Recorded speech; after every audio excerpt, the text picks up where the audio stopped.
Hello, അസ്സലാമലൈക്കും, നമസ്കാരം. എന്താണ് വിശേഷമൊക്കെ? അപ്പൊ അദ്ദേഹത്തിന്റെ കൂട്ടുകാർ വന്ന് ക്യാരറ്റ് ഹലുവല്ലേ ചോദിക്കുക. ഇവിടെ അനിയത്തിയുടെ മക്കൾ വന്നാൽ പുഴുങ്ങിയ ബിരിയാണിയാണ് ചോദിക്കുക. അപ്പൊ ഇന്ന് ഞാനിവിടെ ഉണ്ടാക്കാൻ പോകുന്ന കുക്കർ ബിരിയാണിയാണ് കേട്ടോ.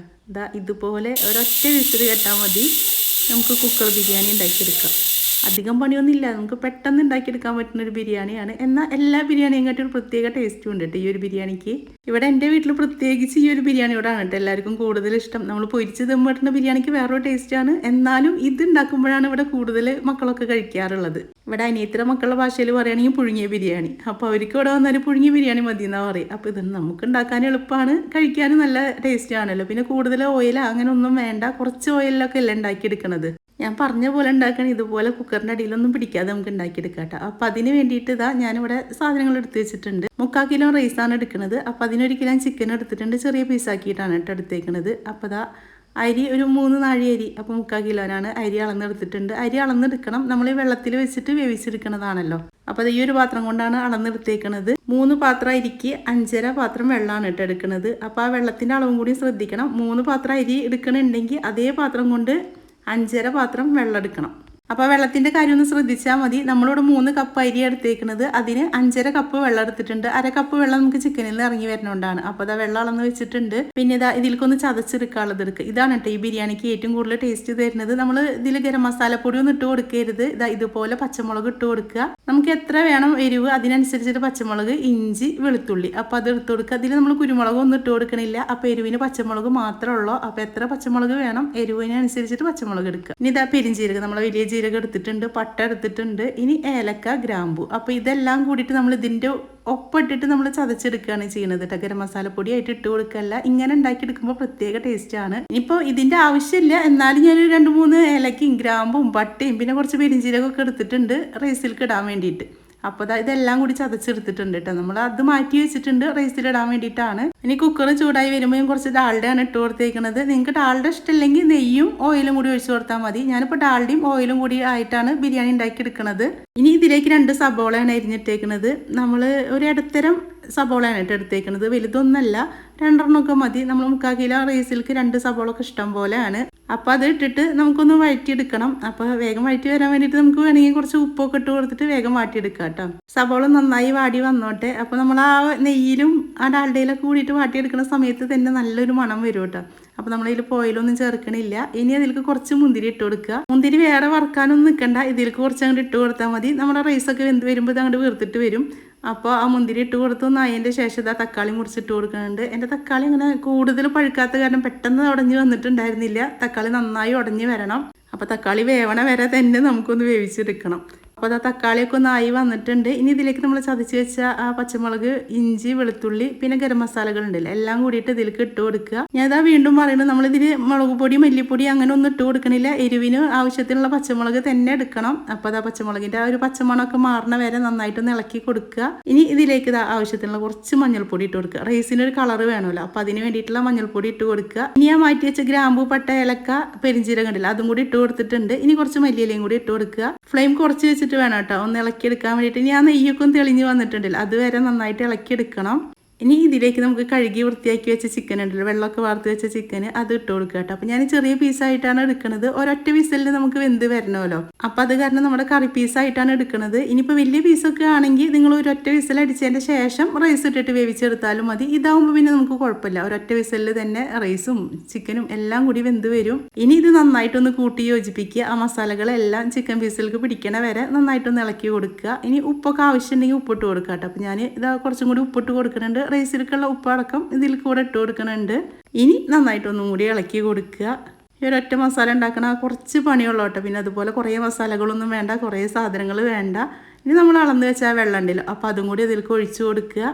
ഇത് 5 ലിറ്ററിൻ്റെ കുക്കറാണ് കേട്ടോ. അപ്പോൾ അതിൽ നമുക്കൊരു 3/4 കിലോ ബിരിയാണി സുഖമായിട്ട് ഉണ്ടാക്കിയെടുക്കുക. അങ്ങനെ വലിയതായിട്ട് പുറത്തേക്ക് പോകുന്ന അല്ലെങ്കിൽ തിളച്ച് പോകുന്ന അങ്ങനെ ഒരു പേടിയൊന്നും ഇല്ല. ഞാൻ ഇതിൽ തന്നെയാണ് 3/4 കിലോനോളം ബിരിയാണി ഉണ്ടാക്കിയെടുക്കാറുള്ളത്. അപ്പോൾ വെള്ളമൊക്കെ ഒന്ന് ചെറുതായിട്ട് ചൂടായി വന്നാൽ മതി, നന്നായി തിളക്കൊന്നും വേണ്ട. ആ സമയത്ത് നമുക്കിത് കഴുകി വൃത്തിയാക്കിയ റൈസ് ഇട്ട് കൊടുക്കാം. ഇനി ഒരു ചെറുനാരങ്ങയുടെ പകുതിയും കൂടി ഒന്ന് പിഴിഞ്ഞൊഴിച്ച് കൊടുക്കുക. നമുക്ക് റൈസൊക്കെ ഒട്ടിപ്പിടിക്കാതിരിക്കാൻ വേണ്ടിയിട്ടാണ്. അപ്പോൾ അതിൻ്റെ കുരു പെടരുതിട്ടോ, കുരു പെട്ടാൽ അത് കയ്പ്പാവും. അപ്പോൾ കുരു മാറ്റിയിട്ട് ഒന്ന് പിഴിഞ്ഞ് കൊടുത്താൽ മതി. ഇനി നന്നായിട്ടൊന്ന് ഇളക്കി കൊടുക്കുക. ആ റൈസും ചിക്കനും വെള്ളവും എല്ലാം കൂടി ഒന്ന് യോജിച്ച് വരണം. അപ്പോൾ അടി തട്ടിയിട്ട് തന്നെ ഇളക്കി കൊടുക്കുക, അല്ലെങ്കിൽ അടി പിടിക്കും കേട്ടോ. അപ്പോൾ അടി തട്ടിയിട്ട് തന്നെ ഇളക്കി കൊടുക്കണം. ഇനി ഇതിലേക്ക് മുറിച്ച് വെച്ച ക്യാരറ്റും കൂടി ഇട്ട് കൊടുക്കുന്നുണ്ട്. ഇനി ഇട്ടതിന് ശേഷം ഒന്നും കൂടി ഒന്ന് ഇളക്കി കൊടുക്കുക. അപ്പോൾ അത് തള വരുന്നുണ്ട് കേട്ടോ, ചെറുതായിട്ടൊരു തള വരുന്നുണ്ട്. നിങ്ങൾക്ക് കാണുമ്പോൾ തന്നെ മനസ്സിലായിട്ടുണ്ടാവും.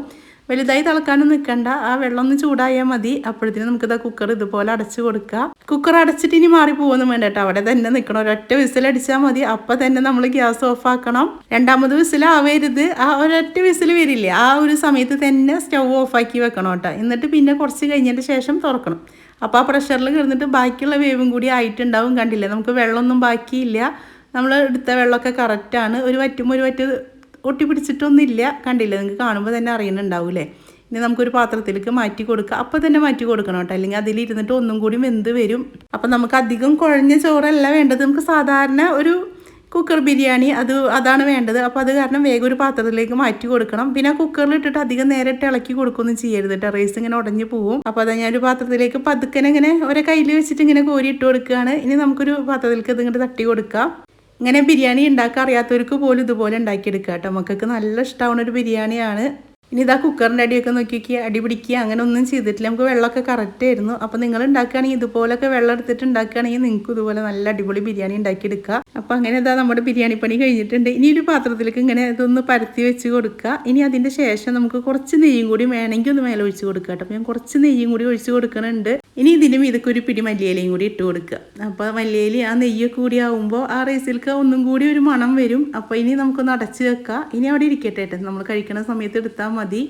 ബിരിയാണി ആകുമ്പോൾ ഇതിലേക്കൊരു കച്ചമ്പറ് വേണ്ടേ. അപ്പോൾ ഞാൻ എൻ്റെയൊക്കെ തൈര് ഉണ്ടായിരുന്നില്ല കേട്ടോ. അപ്പോൾ അത് കുറച്ച് ക്യാരറ്റ് മുറിച്ചിട്ട് കൊടുത്തിട്ടുണ്ട്, പച്ചമുളക് മുറിച്ചിട്ടിട്ടുണ്ട്.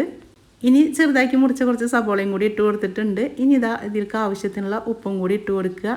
ഇനി ഒന്ന് ഇളക്കിയതിൻ്റെ ശേഷം നമ്മൾ ഇതിലേക്ക് സുറുക്കാണ് കേട്ടോ ഒഴിച്ച് കൊടുക്കുന്നത്. സുറുക്കുള്ള കച്ചമ്പറ് ഉണ്ടാക്കിയെടുക്കൂല, അപ്പോൾ അതാണ് ഉണ്ടാക്കിയെടുക്കുന്നത്. അപ്പോൾ ഇതാ ഇതിലേക്ക് കുറച്ച് സുറുക്കാണ് ഒഴിച്ച് കൊടുക്കുന്നത്. അപ്പോൾ ഇനി അതിൻ്റെ ശേഷം നമുക്ക് കുറച്ച് വെള്ളം കൂടി ഒഴിച്ച് കൊടുക്കുക. സുറുക്ക മുഴുവനായിട്ട് ഞാൻ ഒഴിക്കാറില്ല കേട്ടോ, കുറച്ച് സുറുക്ക ഒഴിച്ചിട്ട് പിന്നെ കുറച്ച് വെള്ളം കൂടി ഒഴിച്ചിട്ട് ഇങ്ങനെ കൂട്ടി യോജിപ്പിക്കുക ചെയ്യാറുള്ളത്. അപ്പോൾ അതങ്ങനെ നമുക്ക് ബിരിയാണിയിലേക്കുള്ള ഒരു കച്ചമ്പറും കൂടി ആയിട്ടുണ്ട്.